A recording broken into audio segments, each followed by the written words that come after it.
Today is K9 Lymphoma Awareness Day, and November is also National Pet Cancer Awareness Month.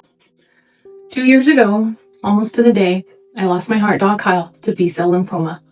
I got him as a puppy during my first year of veterinary school, and he was with me through so many stages of my life. As a veterinarian, I learned that early signs of lymphoma are often subtle, and even the smallest changes can matter. In this video, I want to share Kyle's story and briefly explain what lymphoma is and help you recognize early signs of this aggressive cancer. Cancer affects about 1 in 4 dogs during their lifetime, and nearly half of dogs over age 10, according to the AVMA. Lymphoma is one of the most common types, making up roughly about 10 to 20% of all canine cancers, according to the National Canine Cancer Foundation. Lymphoma is a cancer of the lymphocytes, the white blood cells that defend the body against infection. Because it's a cancer of the blood and lymphatic system, it has access to the entire body. That's why it can spread quickly and grow aggressively, often before outward signs appear. With Kyle, his lymph nodes weren't dramatically swollen, just slightly enlarged. Early signs were vague, the kind most pet parents and even veterinarians can miss. What clued me in wasn't a lump or swelling, it was that he started urinating in the house inappropriately. It turned out to be a secondary urinary tract infection because lymphoma had already weakened his immune system. When cancer attacks the immune cells themselves, the body struggles to fight off even simple infections. Early signs of lymphoma can be very subtle.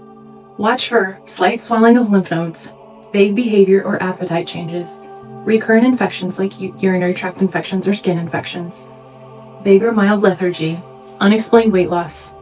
And just because your dog's lymph nodes are enlarged does not mean they have lymphoma.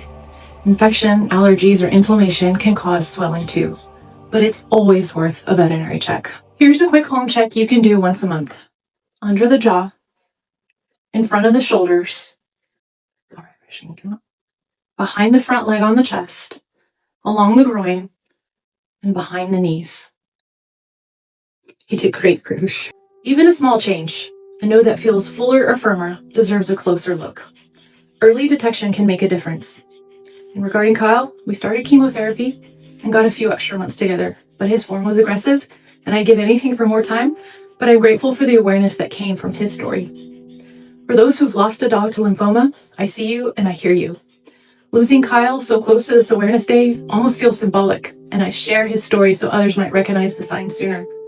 Check your dog's lymph nodes, trust your instincts, and never be afraid to ask your vet about even the smallest changes. If you've been through this journey, share your dog's name or story in the comments so we can remember them together and honor the love that never fades.